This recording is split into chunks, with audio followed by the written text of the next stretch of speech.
أعوذ بالله من الشيطان الرجيم. بسم الله الرحمن الرحيم. الذين كفروا وصدوا عن سبيل الله أضل أعمالهم والذين آمنوا وعملوا الصالحات وآمنوا بما نزل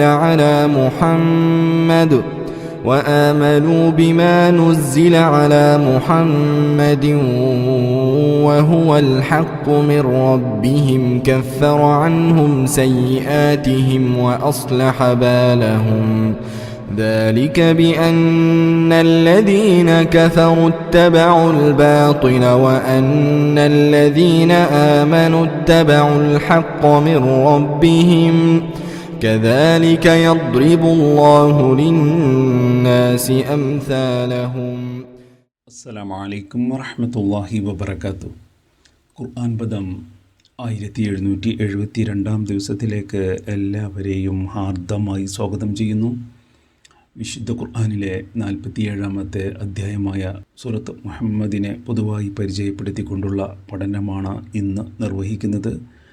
പഠനം ആരംഭിക്കുന്നതിനായി ആദരണീയനായ doctor AI. വിലായത്തുള്ള സാഹിബിനെ ക്ഷണിക്കുന്നു. അസ്സലാമു അലൈക്കും വറഹ്മത്തുള്ളാഹി വബറകാതുഹു. അഊദു ബില്ലാഹി മിനശ് ശൈത്വാനിർ റജീം. ബിസ്മില്ലാഹിർ റഹ്മാനിർ റഹീം. الذين كفروا وصدوا عن سبيل الله أضل أعمالهم والذين آمنوا وعملوا الصالحات وآمنوا بما نزل على محمد وهو الحق من ربهم كفر عنهم سيئاتهم وأصلح بالهم ذلك بأن الذين كفروا اتبعوا الباطل وأن الذين آمنوا اتبعوا الحق من ربهم كذلك يضرب الله للناس أمثالهم. صدق الله العلي العظيم. സൂറത്ത് മുഹമ്മദിലെ ആദ്യത്തെ 3 ആയത്തുകളാണ് ഞാൻ നിങ്ങളെ കേൾപ്പിച്ചിട്ടുള്ളത്.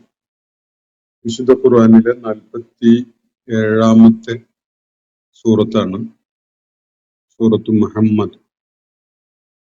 നബി സല്ലല്ലാഹു അലൈഹി വസല്ലമയുടെ മഹനീയ നാമത്തിൽ അറിയപ്പെടുന്ന വിശുദ്ധ ഖുർആനിലെ ഒരു അധ്യായമാണ് ഈ 47 അധ്യായം. 38 ആയത്തുകൾ അടങ്ങിയ മദീനയിൽ അവതരിച്ച ഒരു സൂറത്താണ് സൂറത്ത് മുഹമ്മദ്. വളരെ ശ്രദ്ധേയമായ ചില നിർദ്ദേശങ്ങൾ സത്യവിശ്വാസി സമൂഹത്തിന് അല്ലാഹു നൽകുന്ന വളരെ സുപ്രധാനമായ ചില കാര്യങ്ങൾ അടങ്ങിയിട്ടുള്ള ഒരു സൂറത്താണ്. മദീനയിൽ അവതരിച്ച ഈ സൂറത്ത് 38 ആയത്തുകളാണ് ഈ സൂറത്തിൽ അടങ്ങിയിട്ടുള്ളത്. ഈ സൂറത്തിന് മുഹമ്മദ് എന്ന പേര് വരുന്നത് ഇതിലെ 2 ആയത്തില് നബി സല്ലല്ലാഹു അലൈഹി വസല്ലമിന്റെ പേര് വളരെ വ്യക്തതയോടുകൂടി പരാമർശിക്കപ്പെട്ട ആ സംഗതിയിൽ നിന്നാണ്.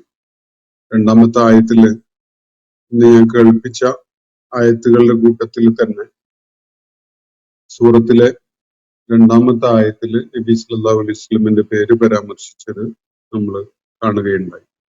വആമനു ബിമാ നുസ്സില അലാ മുഹമ്മദിൻ എന്ന് പറഞ്ഞുകൊണ്ട് മുഹമ്മദ് നബി സല്ലല്ലാഹു അലൈഹി വസല്ലമയുടെ പേര് പരാമർശിച്ചിരിക്കുകയാണ് വിശുദ്ധ ഖുർആനിലെ ഇവിടെ. ആ ഒരു കാരണത്താലാണ് ഈ സൂറത്തിന് മുഹമ്മദ് എന്ന നാമകരണം ഉണ്ടായിട്ടുള്ളത്. ഈ സൂറത്തിന് മറ്റൊരു പേര് കൂടിയുണ്ട്. അത് ഖിതാൽ എന്നാണ്.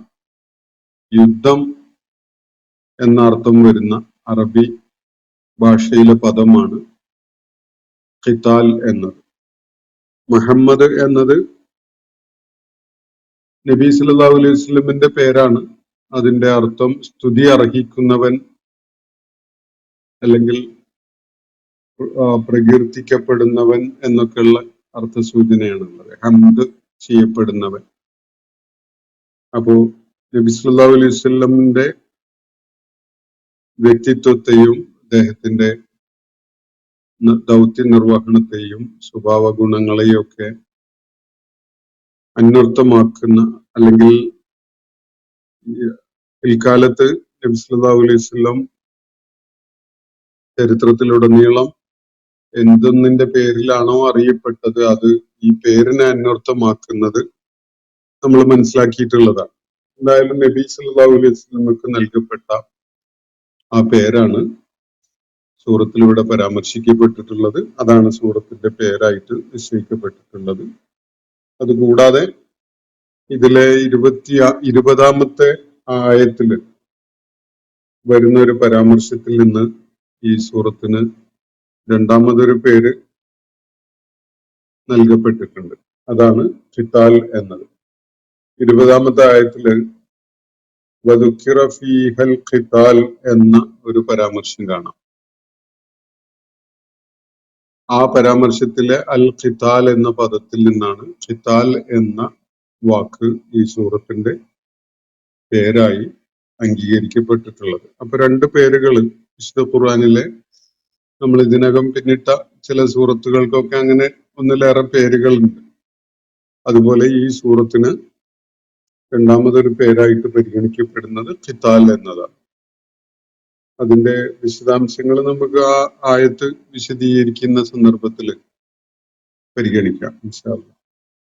അപ്പൊ ഈ സൂറത്ത് മദീനയിലാണ് അവതരിക്കുകയുണ്ടായിട്ടുള്ളത്. പൂർണ്ണമായും മദീനയിൽ അവതരിച്ചതായി മനസ്സിലാക്കപ്പെടുന്ന ഒരു സൂറത്താണ്. ഹിജ്റ കഴിഞ്ഞ് നബി സല്ലല്ലാഹു അലൈഹി വസല്ലമയും അനുയായികളും മദീനയിൽ എത്തിയതിനെ തുടർന്നുള്ള ഒരു പശ്ചാത്തലത്തിലാണ്, അല്ലെങ്കിൽ ഒരു പ്രത്യേക സന്ദർഭത്തിലാണ് ഈ സൂറത്തിന്റെ അവതരണം എന്നത് കാണാൻ കഴിയും. അതിന്റെ ഉള്ളടക്കങ്ങൾ, ഈ സൂറത്തിലെ പ്രതിപാദ്യ വിഷയങ്ങളും അതിലടങ്ങിയിരിക്കുന്ന പരാമർശങ്ങളും ഒക്കെ തന്നെ ഈ സൂറത്ത് അവതരിച്ചത് ഏത് ഘട്ടത്തിലാണ് എന്നതിലേക്ക് ചില സൂചനകൾ നൽകുന്നുണ്ട്. അത് പ്രകാരം മനസ്സിലാക്കാൻ പറ്റുന്നത് മദീനയിലേക്കുള്ള പലായനം നടന്നതിനെ തുടർന്ന് അത് ഘട്ടം ഘട്ടമായിട്ടാണ് നടന്നിട്ടുള്ളത്. എല്ലാവരും ഒരുമിച്ച് പോരുകയല്ല ചെയ്തത്. നബി സല്ലല്ലാഹു അലൈഹി വസല്ലമയും അബൂബക്കർ സിദ്ദീഖ് റളിയല്ലാഹു അൻഹുവും ഒരുമിച്ച് പലായനം ചെയ്തെത്തുന്നത് വൈകിയ ഒരു ഘട്ടത്തിലാണ്. ആദ്യത്തില് വിശ്വാസികളുടെ ചെറു സംഘങ്ങൾ മദീനയിലേക്ക് വന്നു ചേരുകയാണ്. മിസ്അബ് റളിയല്ലാഹു അൻഹു മദീനയിൽ അദ്ദേഹത്തിന്റെ നേതൃത്വത്തിൽ ഒരു സംഘം മദീനയിൽ പ്രബോധന പ്രവർത്തനങ്ങളും അതുപോലെ ഹിജ്റ ചെയ്ത് വന്നു ചേരുന്ന ആളുകൾക്ക് വേണ്ടി സാഹചര്യം ഒരുക്കലും ഒക്കെ ആയിട്ട് മദീനയിൽ പ്രവർത്തിച്ചുകൊണ്ടിരിക്കുന്നുണ്ട്. ആ ഒരു കളമൊരുക്കൽ നടന്നുകൊണ്ടിരിക്കുന്ന അവസ്ഥയിലാണ് മദീനയിലേക്ക് വിശ്വാസികളുടെ ചെറിയ സംഘങ്ങൾ വന്നു ചേരുന്നത്. ഏകദേശം ഒക്കെ ഒരു എണ്ണം ആളുകൾ തന്നെ മക്കയിൽ നിന്ന് അങ്ങനെ വന്നു ചേർന്നതിനെ തുടർന്നാണ് നബി സല്ലല്ലാഹു അലൈഹി വസല്ലമയും അബൂബക്കർ സിദ്ദീഖ് റളിയല്ലാഹു അൻഹുവും മദീനയിലേക്ക് പലായനം ചെയ്യുന്നതും മക്കയിൽ വളരെ പരിമിതമായ ആളുകൾ വിശ്വാസമാർഗത്തിൽ നിലകൊള്ളുന്നവരുടെ കൂട്ടത്തില് വളരെ പരിമിതമായ ആളുകൾ പല വ്യക്തിപരമായ കാരണങ്ങളാലും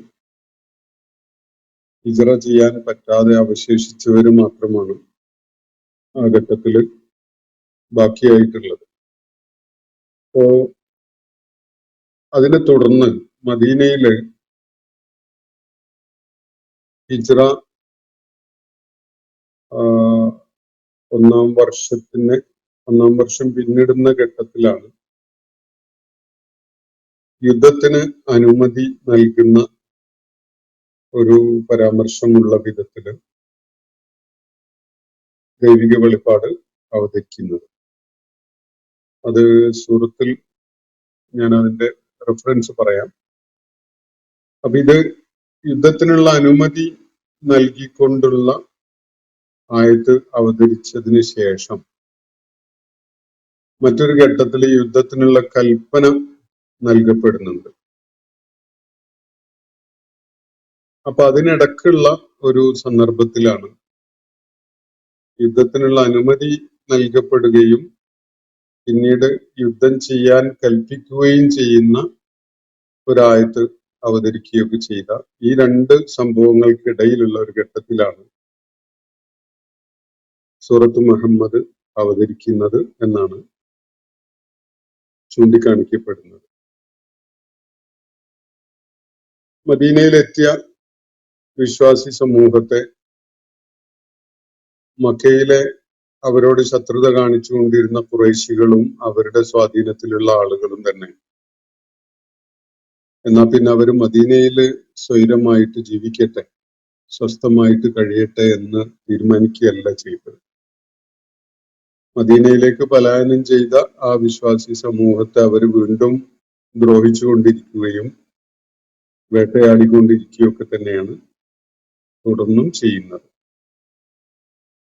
അങ്ങനെ അവർക്ക് നിവൃത്തിയില്ലാത്തൊരവസ്ഥ മദീനയിലും ഈ മക്കയിലെ ശത്രുക്കളും മക്കയിലെ മുശ്രിക്കുകള് കുഫാറുകള് ഖുറൈശി പ്രമുഖന്മാര് സൃഷ്ടിച്ചുകൊണ്ടിരിക്കുകയാണ്. അങ്ങനെ അവര് മദീനയിൽ സ്വസ്ഥമായി കഴിയുന്നത് തടസ്സപ്പെടുത്തുന്ന വിധത്തിലുള്ള പല ഉപചാപങ്ങളിലും അവര് നിരന്തരമായി ഏർപ്പെട്ടുകൊണ്ടിരിക്കുന്നുണ്ട്. സാധിക്കുന്ന എല്ലാ നിലക്കും അവരെ ചതച്ചരക്കാൻ തന്നെയാണ് മക്കയിലെ ഖുറൈശികൾ തീരുമാനിച്ചതും അവര് അതിനു വേണ്ടിയുള്ള ആസൂത്രണങ്ങൾ ചെയ്തുകൊണ്ടിരുന്നതൊക്കെ തന്നെ. ഈ ഒരു സാഹചര്യത്തില് മുസ്ലിങ്ങളെ സംബന്ധിച്ചിടത്തോളം അവരുടെ മുന്നിൽ രണ്ട് ഓപ്ഷൻസ് മാത്രമായി മാറുകയാണ്. ഒന്നുകിൽ അള്ളാഹുവിന്റെ മാർഗത്തിലുള്ള ഈ ജീവിതയാത്ര, അതുപോലെ ആ മാർഗത്തിലേക്ക് ആളുകളെ പ്രബോധനം ചെയ്യുക തുടങ്ങിയ കാര്യങ്ങൾ പൂർണ്ണമായി ഉപേക്ഷിച്ച് അവര് പഴയ ജാഹിലിയത്തിലേക്ക് തന്നെ തിരിച്ചു പോവുക. ശത്രുക്കളെ സംബന്ധിച്ചിടത്തോളം അവര് പ്രത്യക്ഷമായും പരോക്ഷമായും ഒക്കെ ആവശ്യപ്പെട്ടുകൊണ്ടിരിക്കുന്ന കാര്യം അതാണ്. ഈ ദൈവിക സന്ദേശം പിന്തുടരുന്ന പരിപാടി അവസാനിപ്പിച്ച് അവരുടെ ജാഹിലിയത്തിലേക്ക് തിരികെ പോവുക, അല്ലെങ്കിൽ ജാഹിലിയത്തിന് തലകുനിച്ച് നിന്നു കൊടുക്കുക. ദീനീ വിശ്വാസം മുഹമ്മദ് നബി സല്ലല്ലാഹു അലൈഹി വസല്ലം അവരെ പഠിപ്പിച്ച കാര്യങ്ങളൊക്കെ പൂർണ്ണമായി കൈയൊഴിഞ്ഞുകൊണ്ട് ആ ജാഹിലിയ രീതികളിലേക്ക് തിരിച്ചു പോവുകയും രാഷ്ട്രീയമായി ആ ജാഹിലിയത്തിന് വിധേയപ്പെടുകയും ചെയ്യുക എന്നതാണ് അവരുടെ മുന്നിൽ ഉണ്ടായിരുന്ന ഒരു ഓപ്ഷൻ. മറ്റൊന്ന് നിലനിൽപ്പിനു വേണ്ടി പോരാടുക എന്നതാണ്. ഇങ്ങനെ രണ്ട് ഓപ്ഷൻസ് അല്ലാത്ത വേറെ ഒരു പോംവഴി, വേറെ ഒരു ഉപാധി അവരുടെ മുന്നിൽ ഉണ്ടായിരുന്നില്ല. ഇതാണ് അവസ്ഥ. സ്ത്രീകളെ സംബന്ധിച്ചിടത്തോളം ഈ രണ്ട് ഓപ്ഷൻസ് ആണ് അവരുടെ മുന്നിൽ ഉണ്ടായിരുന്നത്. ഒന്നുകിൽ ഈ സത്യമാർഗത്തിലേക്കുള്ള പ്രബോധന ദൗത്യവും പ്രവർത്തനങ്ങളും ഒക്കെ പൂർണ്ണമായും ചുറ്റിക്കൂട്ടി വലിച്ചെറിഞ്ഞ് ജാഹിലിയത്തിന് കീഴ്പ്പെട്ടുകൊണ്ട് അതിന് വിധേയപ്പെട്ടുകൊണ്ട് നിലകൊള്ളുക. അതല്ലെങ്കിൽ ജാഹിലിയത്തിന്റെ ശക്തികളുമായി നേർക്ക് നേരെ പോരാടാൻ സന്നദ്ധരായി ആ മാർഗത്തില് എന്ത് ത്യാഗവും സഹിച്ചുകൊണ്ടും എന്ത് നഷ്ടവും ഏറ്റുവാങ്ങിക്കൊണ്ടും പൊരുതാൻ സന്നദ്ധരാവുക എന്നതാണ് അവരുടെ മുന്നിൽ ഉണ്ടായിരുന്ന മറ്റൊരു ഓപ്ഷൻ. അപ്പോ ഈ മാർഗത്തിൽ അവര് എല്ലാ വിധത്തിലുള്ള നഷ്ടങ്ങളും സഹിച്ചുകൊണ്ടിരിക്കുന്നുണ്ട്. ഇനിയും വലിയ നഷ്ടങ്ങൾ ഏറ്റുവാങ്ങുകയും ജീവത്യാഗം നടത്തുകയൊക്കെ വേണ്ടി വരും. അതാണ് ഈ രണ്ടാമത്തെ ഓപ്ഷന്റെ ഒരു പ്രത്യേകത. പക്ഷെ സധൈര്യം അവർക്ക് മുന്നോട്ട് പോകണമെന്നുണ്ടെങ്കിൽ, അവരുടെ വിശ്വാസ ആദർശങ്ങളുമായിട്ട് മുന്നോട്ട് നീങ്ങണമെന്നുണ്ടെങ്കിൽ ധൈര്യപൂർവമുള്ള തന്റെ ഇടത്തോടു കൂടിയുള്ള നിശ്ചയദാർഢ്യത്തോടു കൂടിയുള്ള അങ്ങനെ ഒരു പോരാട്ടത്തിന് അവര് ഒരുങ്ങിയേ പറ്റൂ. അങ്ങനെ ആയാൽ മാത്രമേ അവർക്ക് പിടിച്ചു നിൽക്കാൻ പറ്റുകയുള്ളൂ, അവരുടെ വിശ്വാസം സംരക്ഷിക്കാൻ പറ്റുകയുള്ളൂ, ആദർശപാതയിൽ ഉറച്ചു നിൽക്കാൻ കഴിയുകയുള്ളൂ.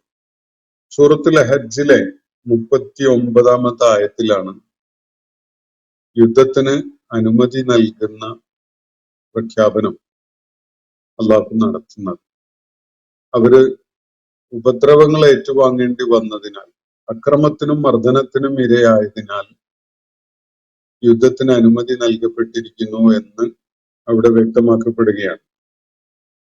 ഈ ആയത്ത് അവതരിച്ചതിനെ തുടർന്നുള്ള ഒരു ഘട്ടത്തിലാണ് നമ്മൾ സൂറത്ത് മുഹമ്മദില് വായിക്കുന്ന ആയത്തുകളുടെ അവതരണം ഉണ്ടാകുന്നത്. അത് സൂറത്തുൽ ബഖറയിലെ 190-ാമത്തെ ആയത്തില് യുദ്ധം ചെയ്യാൻ കൽപ്പിക്കുന്ന ദൈവിക ഉത്തരവ് അവതരിക്കുന്നുണ്ട്.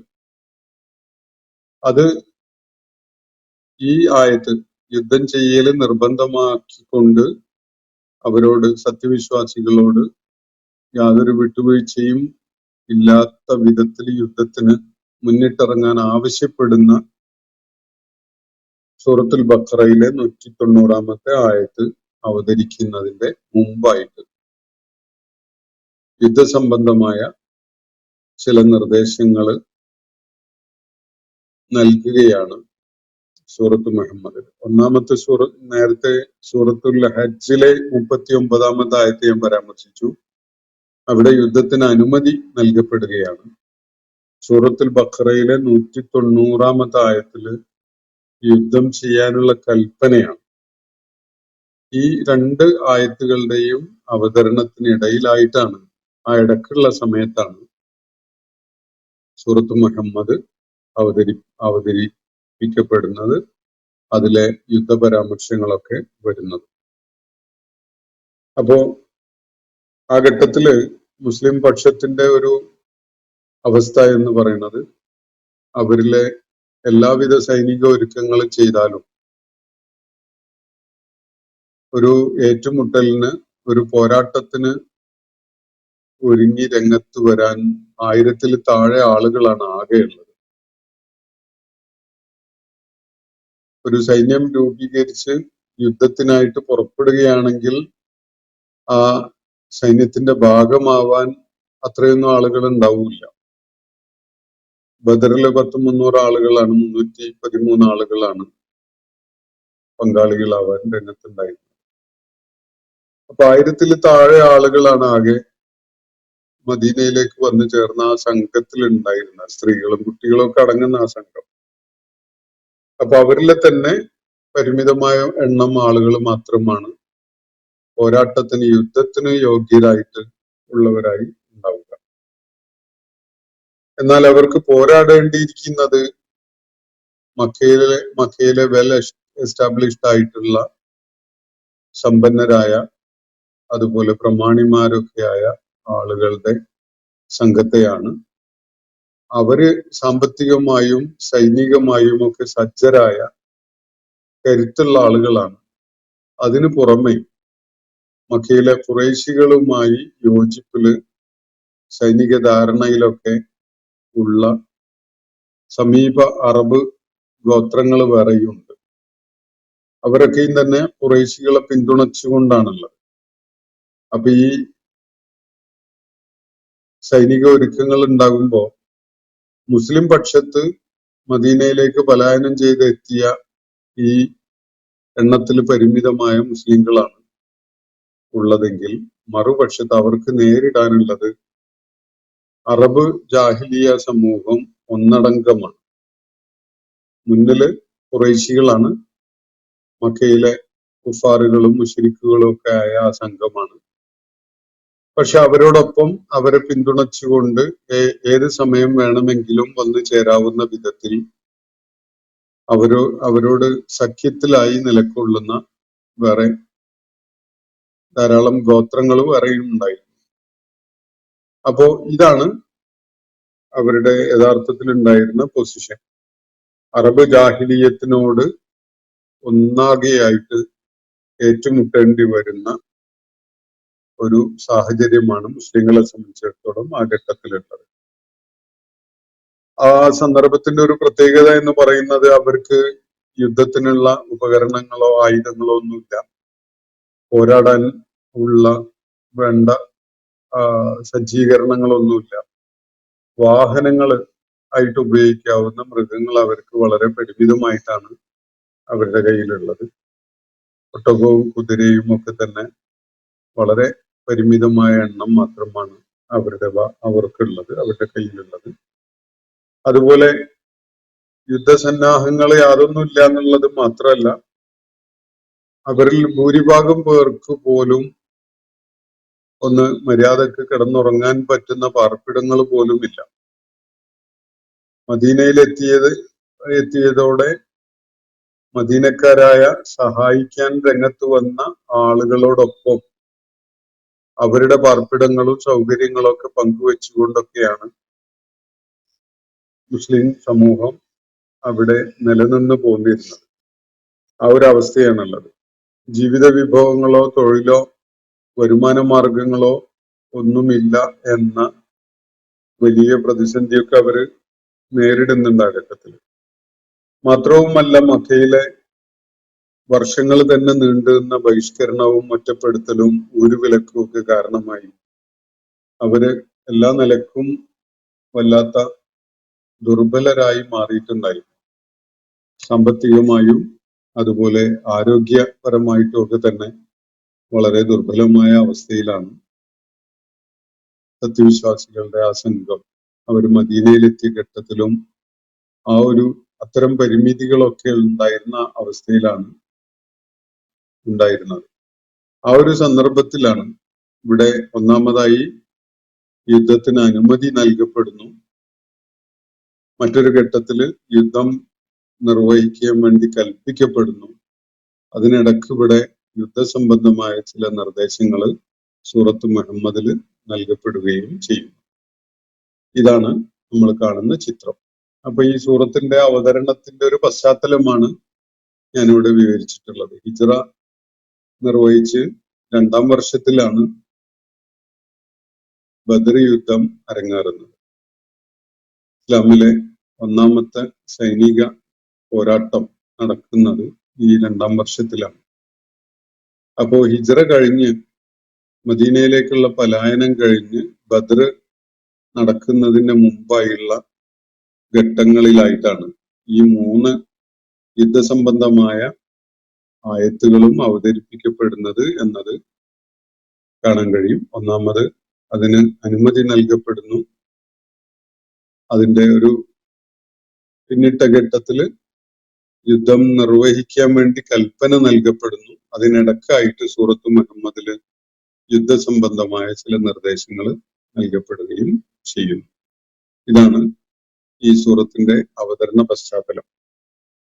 ഇനി ഈ സൂറത്തിന്റെ ഉള്ളടക്കമാണ് നമുക്ക് പരിഗണിക്കാനുള്ളത്. ഉള്ളടക്കം വിശദമായിട്ട് ഈ ആയത്തുകൾ പഠന വിധേയമാക്കുമ്പോൾ നമുക്ക് അതിന്റെ വിശദാംശങ്ങളോടുകൂടി മനസ്സിലാക്കാം. എന്നാൽ പോലും അതിന്റെ മുമ്പായി അതിന്റെ ഒരു ഏകദേശ ചിത്രം ഞാൻ നിങ്ങളുമായി പങ്കുവെക്കാം. വിശ്വാസികളെ സമരസജ്ജരാക്കുക എന്നതാണ് ഈ സൂറത്ത് ലക്ഷ്യമിടുന്നത്.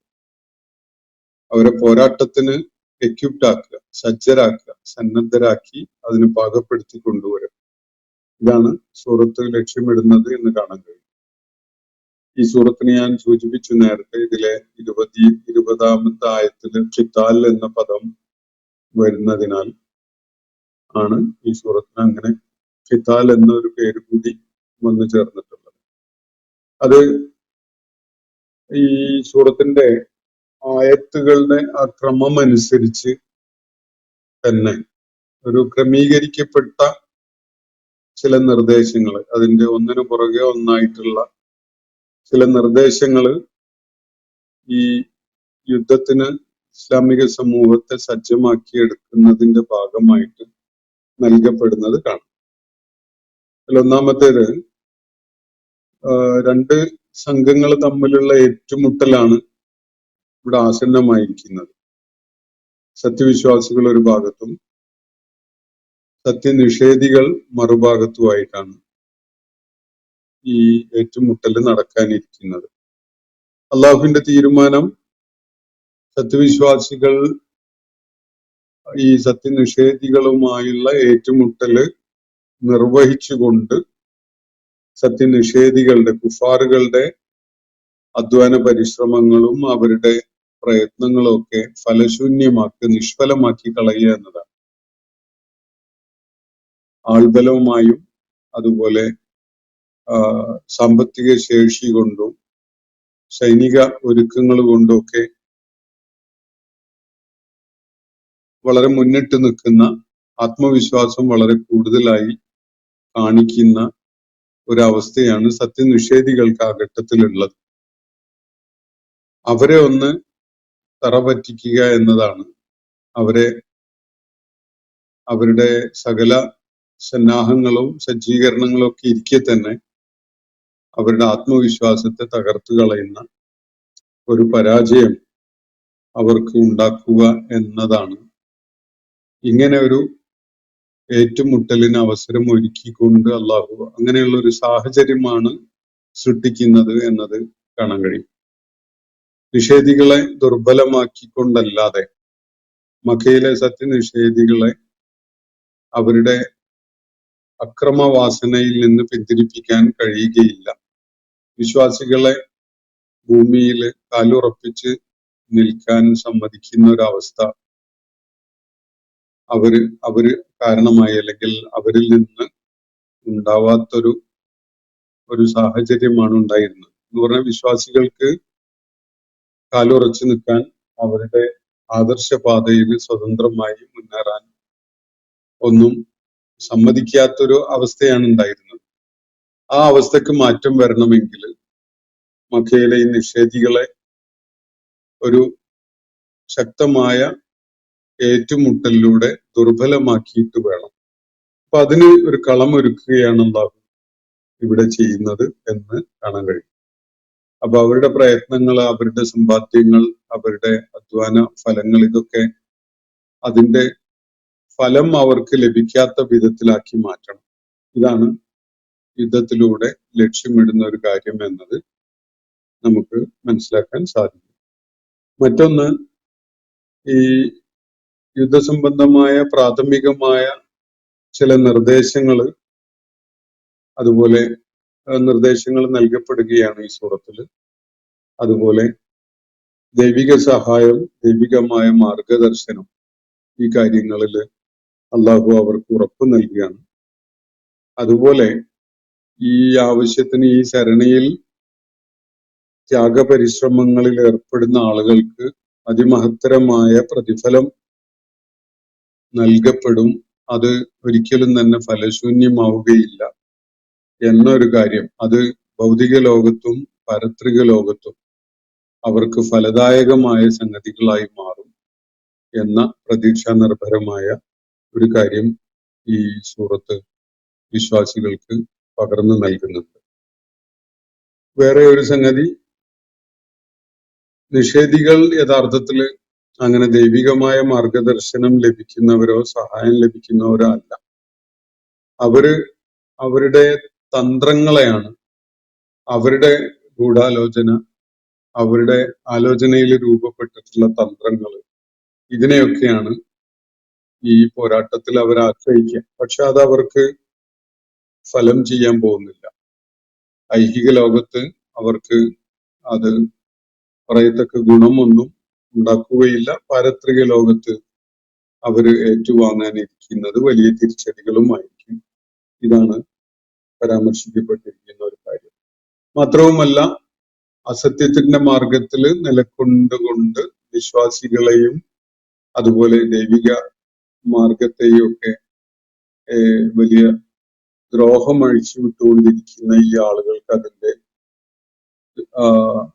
ദുഷ്ഫലങ്ങള് ഐഹിക ലോകത്തും പാരത്രിക ലോകത്തും ഒക്കെ നേരിടേണ്ടി വരും എന്ന ഒരു താക്കീതും ഈ സൂറത്തിൽ നൽകപ്പെടുന്ന കാണാം. അതുപോലെ നബി സല്ലല്ലാഹു അലൈഹി വസല്ലമയെയും അനുയായികളെയും സഹാബത്തിനെയും മക്കയിൽ നിന്ന് പലായനം ചെയ്ത് പോകാൻ നിർബന്ധിതരാക്കിയ ഒരു സംഗതി.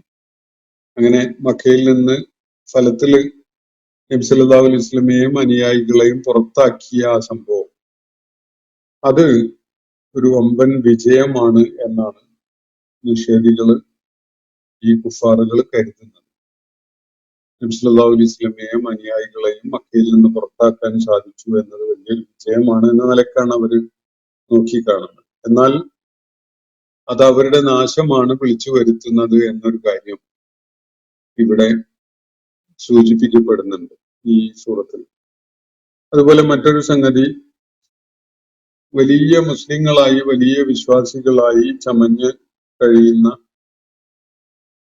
കപടന്മാര് ആ ഘട്ടത്തിൽ ധാരാളം രംഗത്തുണ്ടായിരുന്നു. നബി സല്ലല്ലാഹു അലൈഹി വസല്ലമയും സംഘവും മദീനയിലേക്ക് എത്തിയതോടെ ഒത്താശ ചെയ്യുന്നവരായും കൂടെ നിൽക്കുന്നവരായും ഒക്കെ നടിച്ചുകൊണ്ട് പല ഭൗതിക താല്പര്യങ്ങളുടെയും ആളുകളായി തന്നെ തുടർന്നിരുന്ന ചില ആളുകളുണ്ട്.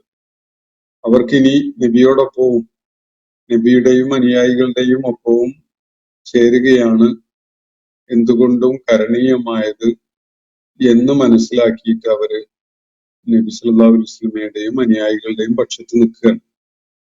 അവർക്ക് അതിൽ വിശ്വാസവും അതുപോലെ ആത്മാർത്ഥതയും ഒന്നും ഉള്ളത് കൊണ്ടല്ല.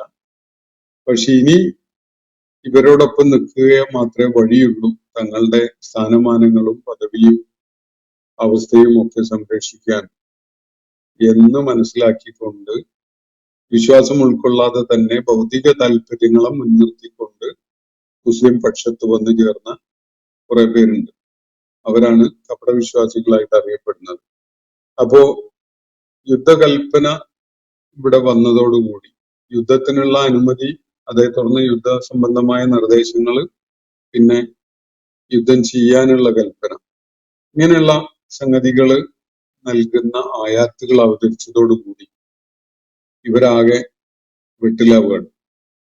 ഇവർ ഇസ്ലാമിക പക്ഷത്ത് വന്നിട്ടുള്ളത് യുദ്ധം ചെയ്യാനോ ദൈവിക മാർഗത്തിൽ ത്യാഗം അനുഭവിക്കാനുള്ള സന്നദ്ധതയുള്ളത് കൊണ്ടൊന്നുമല്ല.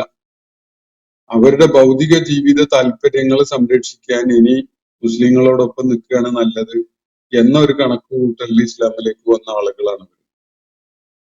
അവര് യുദ്ധകൽപ്പന വന്നതോടുകൂടി ആകെ പരിഭ്രാന്തരായി ബോധം നഷ്ടപ്പെടുന്നവരായി മാറുകയാണ്.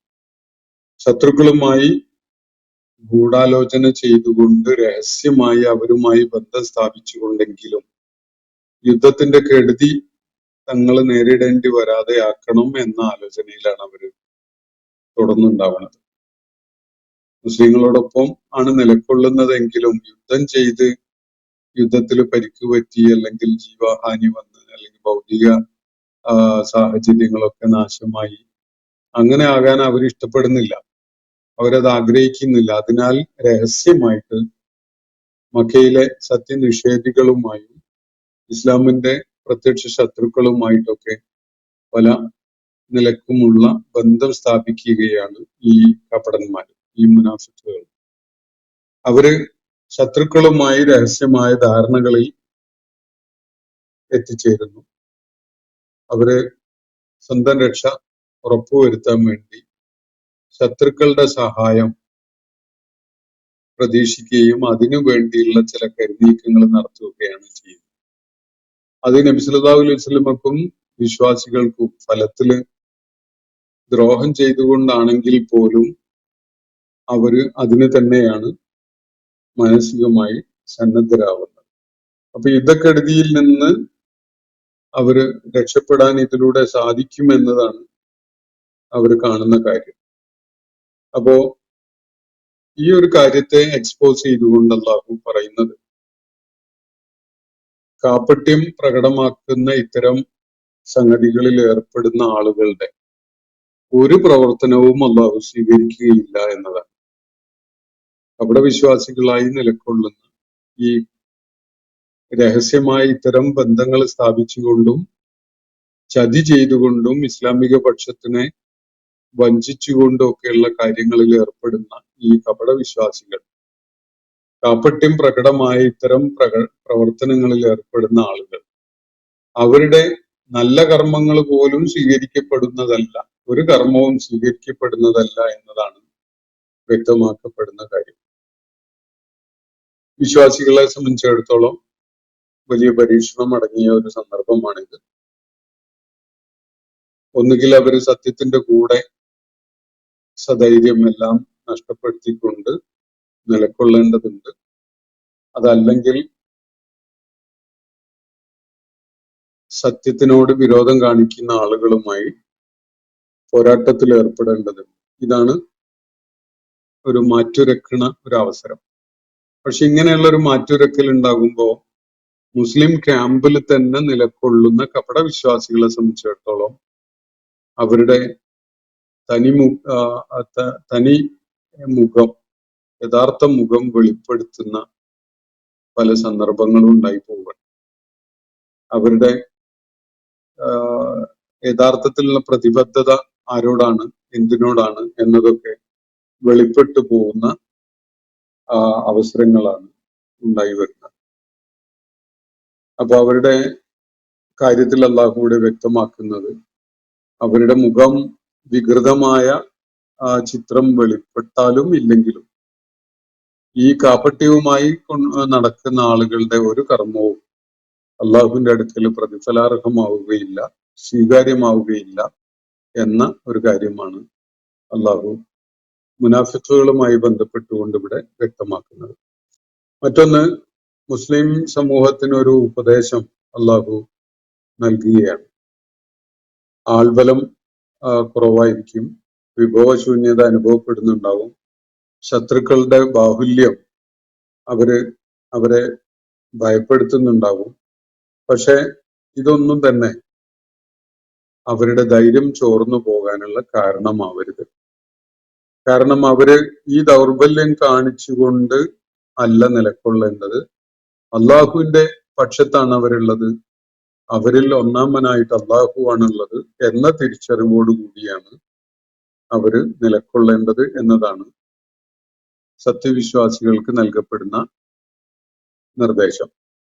അവര് ദുർബലത കാണിക്കുകയാണെങ്കിൽ എന്ന് പറഞ്ഞാൽ അവര് ദുർബലരാണ്, ശത്രുക്കള് ശക്തരാണ്, ഇവർക്ക് വിഭവശൂന്യത ഉണ്ട്, ആൾബലം കുറവാണ് തുടങ്ങിയിട്ടുള്ള കാര്യങ്ങളൊക്കെ അവരെ അത്തരം ആലോചനകൾ വേട്ടയാടുന്നുണ്ട് എന്ന വിധത്തിൽ അവർ പെരുമാറുകയാണെങ്കിൽ അത് ശത്രുക്കളുടെ ശൗര്യം വർദ്ധിപ്പിക്കാൻ കാരണമാകും. അതുകൊണ്ട് സർവവും അള്ളാഹുവിൽ അർപ്പിച്ചുകൊണ്ട് അസത്യത്തിനെതിരിൽ, അസത്യം ഒരു പർവ്വത സമാനമായി അവരുടെ മുന്നിൽ രൂപപ്പെട്ടു വന്നിട്ടുണ്ടെങ്കിൽ പോലും അതിനെ തകർത്തു കളയാനുള്ള സർവവിധ ഒരുക്കങ്ങളോടെയും അവര് അതിനെ നേരിടണം എന്നാണ് ഇവിടെ നൽകുന്ന നിർദ്ദേശം. അള്ളാഹു കൂടെയുണ്ട്, അതുകൊണ്ട് ശത്രുക്കൾ സൃഷ്ടിച്ച ഈ പർവ്വതങ്ങൾ തകർത്തെറിയാൻ തീർച്ചയായിട്ടും അവർക്ക് സാധിക്കും, അത് തകരുക തന്നെ ചെയ്യും എന്നത് അവരെ ബോധ്യപ്പെടുത്തുകയാണ് സൂറത്തിൽ തുടർന്ന്. സൂറത്തിന്റെ അവസാനത്തിലായിട്ട്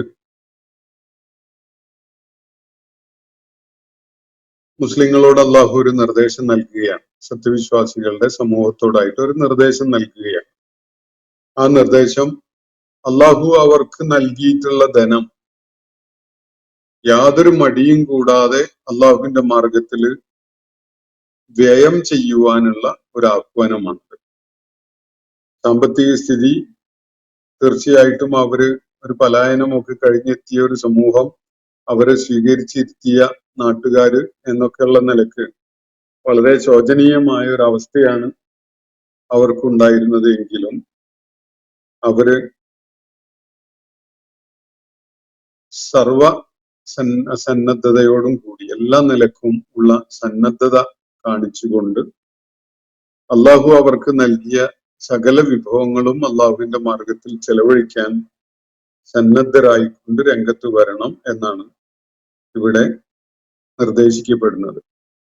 ദൈവിക ദീൻ, അള്ളാഹുവിന്റെ ഈ ദീന്, ഈ വിശ്വാസപാത, അത് ഭൂമിയിൽ കാലുറപ്പിക്കണമെങ്കിൽ, സത്യമാർഗം ഭൂമുഖത്ത് ജനങ്ങൾക്ക് ലഭ്യമാകുന്ന വിധത്തില് വേരോട്ടം നേടണമെങ്കിൽ തീർച്ചയായിട്ടും അവര് ഒരു ജീവൽ മരണ പോരാട്ടത്തിന് സന്നദ്ധരാവണം. അതിനുവേണ്ടി അവര് സമ്പത്തും സൗകര്യങ്ങളും ഒക്കെ തന്നെ പരമാവധി അള്ളാഹുവിന്റെ മാർഗത്തിൽ വിനിയോഗിക്കാൻ സന്നദ്ധരാകണം. ലുബ്ധ് കാണിക്കുന്ന ഒരു സ്വഭാവം അവരിൽ നിന്ന് ഉണ്ടാവരുത്.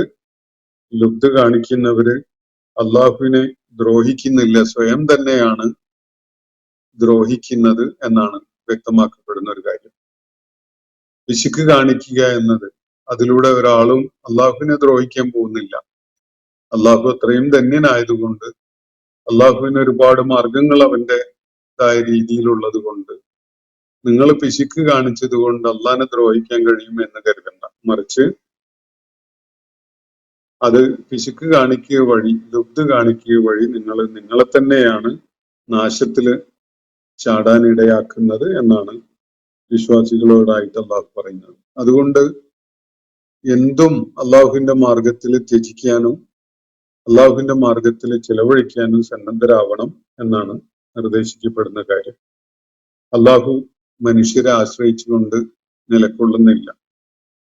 ദീനിനു വേണ്ടി, അള്ളാഹുവിന്റെ ഈ സത്യമാർഗം ഭൂമുഖത്ത് വേരോട്ടം നേടുന്നതിന് വേണ്ടി, ആ മാർഗം സ്വീകരിച്ച ആളുകൾക്ക് ജീവിതത്തിൽ പിടിച്ചു നിൽക്കാൻ സാധിക്കുന്നതിന് വേണ്ടി എന്തും ത്യാഗം ചെയ്തുകൊണ്ട് പോരാടാൻ സന്നദ്ധരാവണം എന്നാണ് നൽകപ്പെടുന്ന നിർദ്ദേശം. ഇതിന് സത്യവിശ്വാസികൾ സന്നദ്ധരാവുന്നില്ലെങ്കിൽ, ദേഹം കൊണ്ടും സമ്പത്ത് കൊണ്ടും അവര് പൂർണ്ണ മനസ്കതയോടുകൂടി, അർപ്പണബോധത്തോടുകൂടി സമർപ്പിച്ചുകൊണ്ട് പോരാട്ടത്തിന് സന്നദ്ധരാവുന്നില്ലെങ്കിൽ, അള്ളാഹു ഈ കൂട്ടരെ അങ്ങ് നീക്കി അതിന് സന്നദ്ധരാകുന്ന മറ്റൊരു കൂട്ടരെ കൊണ്ടുവരും എന്നൊരു കാര്യം കൂടിയാണ് സത്യവിശ്വാസികളെ അള്ളാഹു ഇവിടെ അറിയിക്കുന്നത്. അപ്പൊ ഈ സൂറത്തിന്റെ ഉള്ളടക്കം ഒരു ഏകദേശ ചിത്രമാണ് ഞാൻ നിങ്ങൾക്ക് ഇവിടെ വിവരിച്ച് തന്നിട്ടുള്ളത്. ഈ സൂറത്തിന്റെ പേര്, അതിന്റെ അവതരണ പശ്ചാത്തലം, അതിലെ ഉള്ളടക്കം തുടങ്ങിയ കാര്യങ്ങൾ നമ്മൾ ഇതിനകം ചർച്ച ചെയ്ത് കഴിഞ്ഞു. ഇൻഷാ അല്ലാഹ് സൂറത്ത് മുഹമ്മദിലെ ആയാത്തുകൾ അതിന്റെ ക്രമം അനുസരിച്ച് വരുന്ന ആളുകളിൽ നമുക്ക് പഠന വിധേയമാക്കാം. അള്ളാഹു നമ്മെ എല്ലാവരെയും അനുഗ്രഹിക്കുമാറാവട്ടെ. വാഖിർ ദഅവാന അനിൽ ഹംദുലില്ലാഹി റബ്ബിൽ ആലമീൻ. അസ്സലാമു അലൈക്കും വറഹ്മത്തുള്ളാഹി വബറകാതുഹു. ഇന്നത്തെ ഖുർആൻ പദം ഇവിടെ സമാപിക്കുന്നു. ഖുർആൻ പഠനത്തിൽ പങ്കെടുത്ത എല്ലാവർക്കും അല്ലാഹു അർഹമായ പ്രതിഫലം നൽകി അനുഗ്രഹിക്കട്ടെ. വആഖിർ ദഅവാന അനിൽ ഹംദുലില്ലാഹി റബ്ബിൽ ആലമീൻ. അസ്സലാമു അലൈക്കും വറഹ്മത്തുള്ളാഹി വബറകാതുഹു.